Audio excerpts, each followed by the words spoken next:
श्री वशिष्ठ जी बोले, हे राम जी, इस दृष्टि का अवलंबन कर सुबुद्धिमान तत्वज्ञ महापुरुष इस संसार में ऐसे विचरते हैं मानो उन्हें महान साम्राज्य प्राप्त हो गया हो।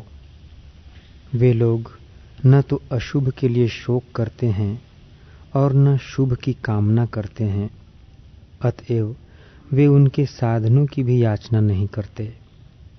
वे सब कुछ करते भी हैं, फिर भी कुछ नहीं करते। हेय और उपादेय के पक्षपात से रहित एवं अपनी आत्मा में स्थित वे असंग आत्मा के साक्षात्कार से निर्लेप रहते हैं, शास्त्रीय स्वच्छ कर्म करते हैं और सन्मार्ग में जाते हैं। वे अन्य लोगों की दृष्टि से आते हैं और जाते हैं, पर अपनी दृष्टि से न आते हैं और न जाते हैं। अन्य की दृष्टि से करते हुए एवं बोलते हुए भी अपनी दृष्टि से न करते हैं और न बोलते हैं। पुरुष को जीवन पर्यंत विचार द्वारा आत्मा का ही पुनः पुनः श्रवण और मनन करना चाहिए, आत्मा का ही निधिध्यासन करना चाहिए। श्रवण और मनन तथा निधिध्यासन द्वारा आत्मा का साक्षात्कार करना चाहिए। इसके सिवा पुरुष का और कुछ कर्तव्य नहीं है। जिस अधिकारी को अपने अनुभव, शास्त्र वचन और गुरु के उपदेश की एकार्थ निष्ठता का निश्चय हो, उसे नित्य निरंतर किए गए श्रवण, मनन आदि के अभ्यास से आत्मा का साक्षात्कार होता है।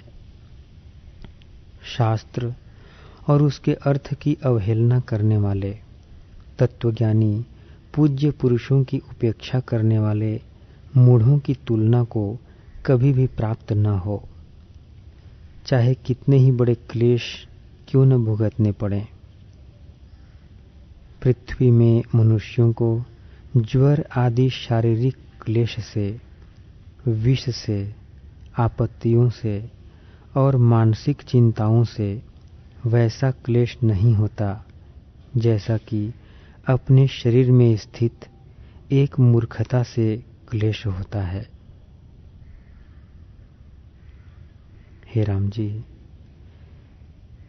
जो दुस्तर आपत्तियां हैं और जो अति नीच कुत्सित योनियां हैं, वे सब जैसे खदीर से कांटे उत्पन्न होते हैं, वैसे ही मूर्खता से पैदा होती है। मिट्टी के पात्र को हाथ में लेकर चांडालों की टोली में भीख मांगने के लिए दर दर घूमना अच्छा है, पर मूर्खतापूर्ण जीवन अच्छा नहीं है। निर्जन स्थान में, अति भयानक अंधकूप में एवं पेड़ों के खोखलों में अंधा कीड़ा होना अच्छा है, पर अति दुखदायी मूर्खता अच्छी नहीं है। यह संसारी पुरुष मोक्ष के उपायभूत इस शास्त्र रूप प्रकाश को पाकर फिर मोह अंधकार में भी अंधता को प्राप्त नहीं होता। तभी तक तृष्णा मनुष्य रूपी कमल को संकुचित करती है, जब तक विवेक रूपी सूर्य की निर्मल प्रभा का उदय नहीं होता।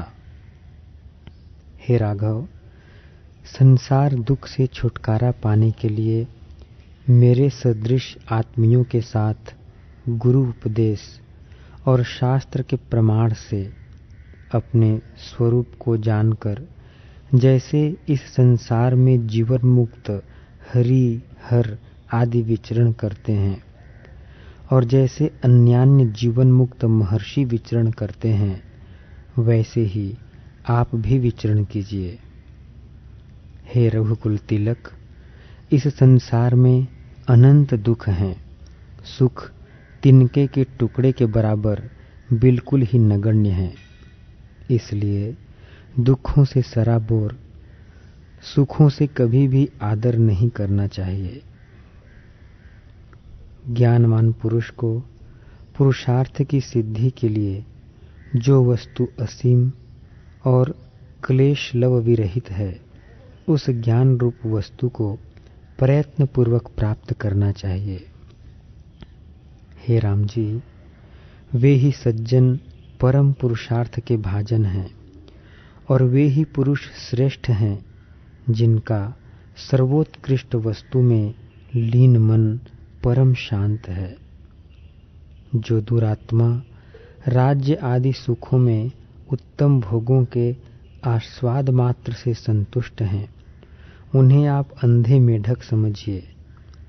मेढक कुएं में रहने से बाहर नहीं देख पाता, उसमें भी यदि अंधा हो तो कहाँ से देखेगा।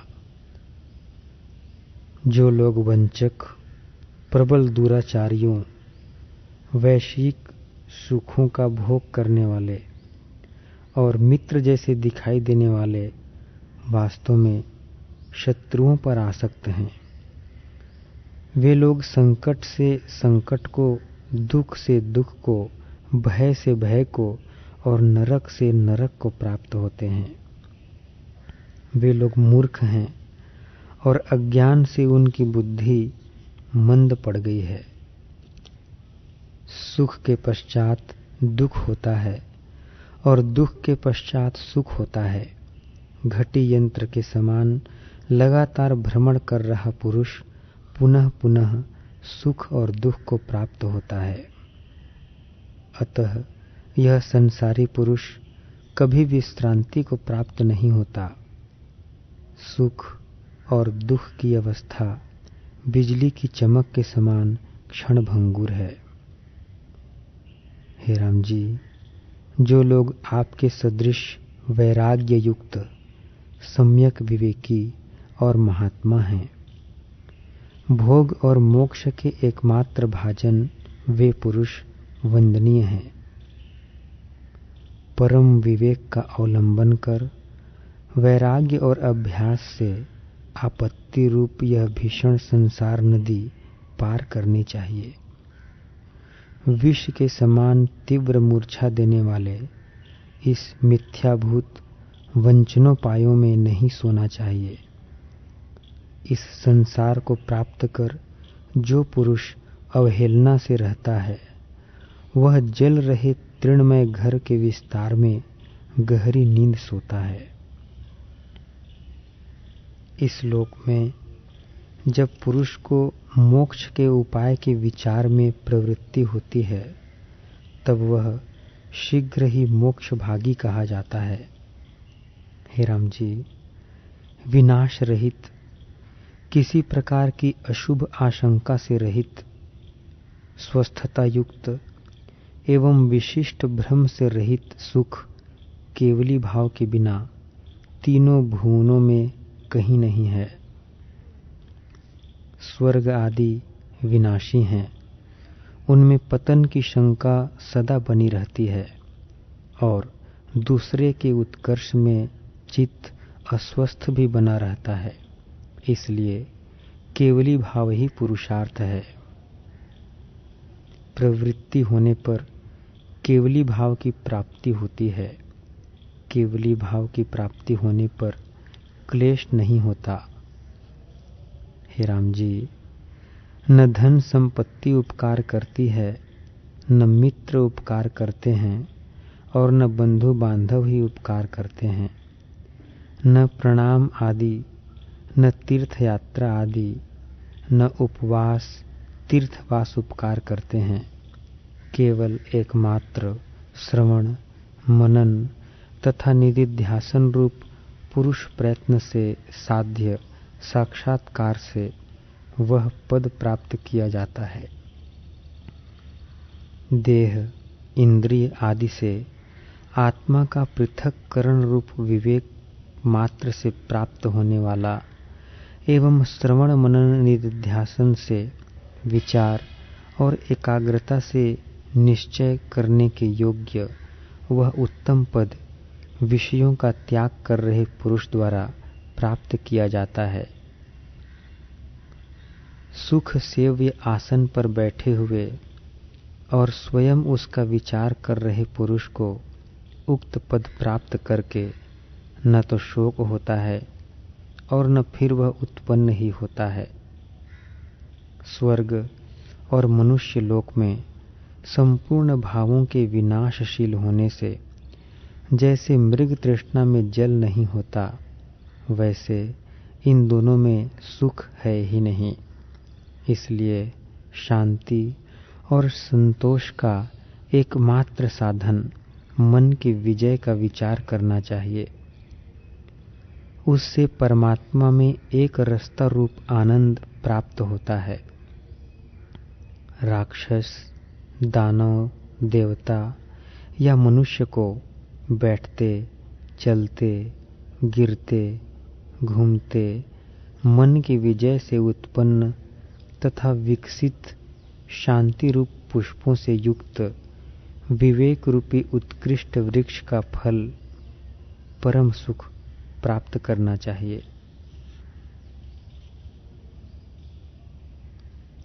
हे राम जी, व्यवहार में संलग्न होने पर भी कार्यजन्य फल को न प्राप्त हो रहे पुरुष द्वारा आकाश स्थित सूर्य के समान परिपूर्ण होने पर भी हेय न होने के कारण उक्त परम सुख न तो छोड़ा जाता है और परिपूर्ण होने के कारण न चाहा जाता है।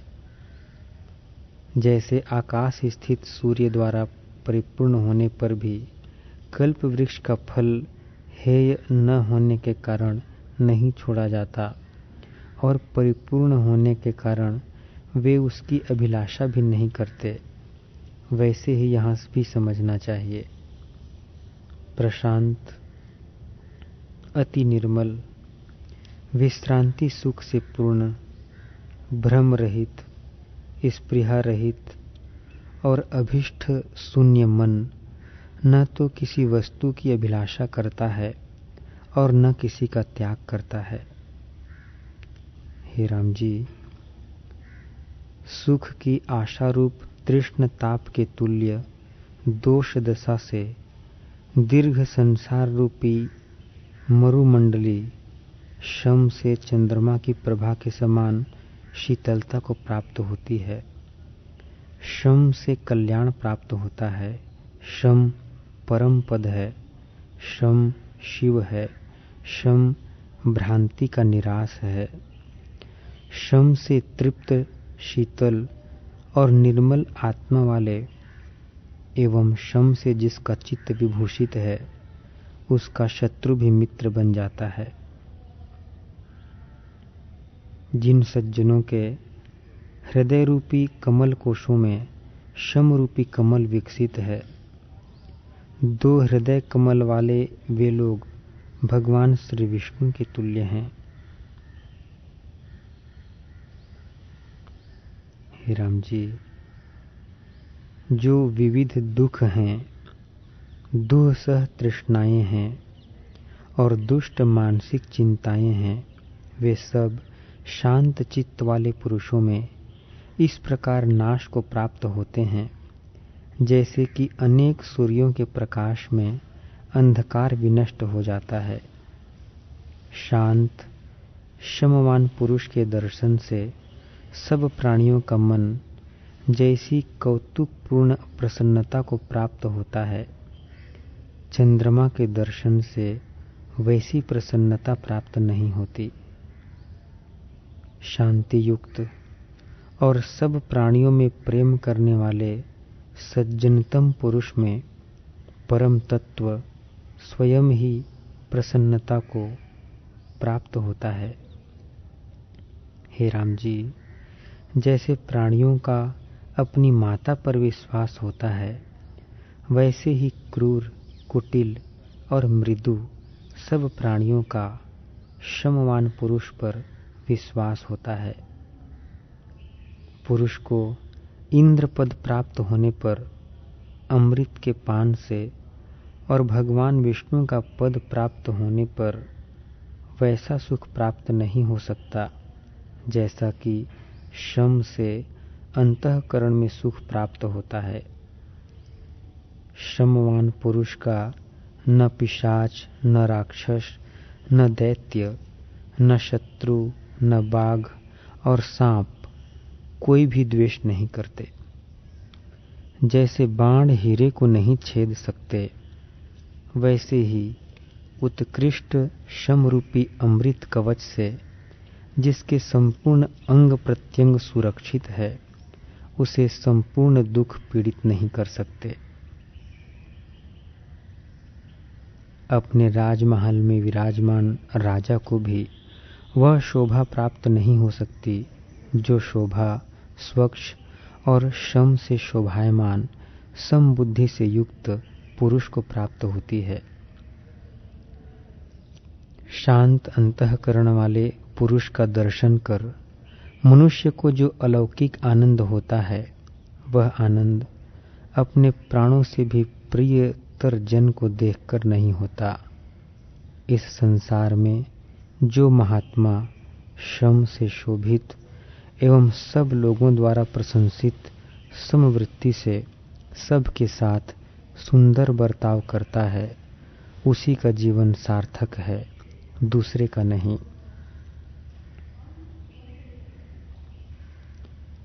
दूसरे लोगों की कुटिलता को जानकर भी, जिसमें बाहर भीतर एक सी निर्मल बुद्धि से मोक्ष के उपाय रूप कर्तव्य कार्य देखे जाते हैं, वह शांत कहा जाता है। चंद्रबिंब के समान कांति वाला जिसका मन मृत्यु, उत्सव और युद्ध में क्रमशः भय, अनुराग और क्रोध से संताप रहित रहता है, वह शांत कहा जाता है। हर्ष और कोप के निमित्त वाले प्रदेशों में स्थित भी जो पुरुष वहाँ स्थित न हुए के तुल्य न हर्ष को प्राप्त होता है और न कोप करता है, किंतु सुषुप्त पुरुष के समान स्वस्थ रहता है, वह पुरुष शांत कहा जाता है। जिसकी अमृत के झरने के समान सुखप्रद और प्रसन्न दृष्टि सब जंतुओं के ऊपर पड़ती है, वह शांत कहलाता है। अति शीतल अंतःकरण वाला जो पुरुष व्यवहार करता हुआ भी सांसारिक विषयों में आसक्त नहीं होता और मूढ़ नहीं है, वह शांत कहा जाता है। बड़ी से बड़ी आपत्तियों में भी तथा दीर्घ काल तक रहने वाले बड़े बड़े प्रलय में भी जिसकी नश्वर देह आदि में अहम बुद्धि नहीं होती, वह पुरुष शांत कहा जाता है। व्यवहार करते हुए भी जिस पुरुष की ब्रह्म के समान समरस या आकाश के समान विकार को प्राप्त न होने वाली बुद्धि, राग द्वेष आदि के संपर्क को प्राप्त नहीं होती, वह पुरुष शांत कहा जाता है। तपस्वियों में, विद्वानों में, यज्ञकर्ताओं में, राजाओं में, बलवान पुरुषों में तथा अन्यान्य प्रचुर गुणों से विभूषित लोगों में श्रमयुक्त शांत पुरुष ही अधिक शोभित होता है। जैसे चंद्रमा से चांदनी उदित होती है, वैसे ही जिन गुणशाली सज्जनों का चित्त श्रमपूर्ण है, उनके हृदय से आनंद का स्रोत उद्भूत होता है। संपूर्ण गुणों की सीमा, पुरुषों का मुख्य भूषण एवं संपूर्ण गुणों की संपत्ति से युक्त श्रम संकटों में और भयपूर्ण स्थानों में भी विराजमान रहता है। संकट और भय से पुरुष को मुक्त कर देता है।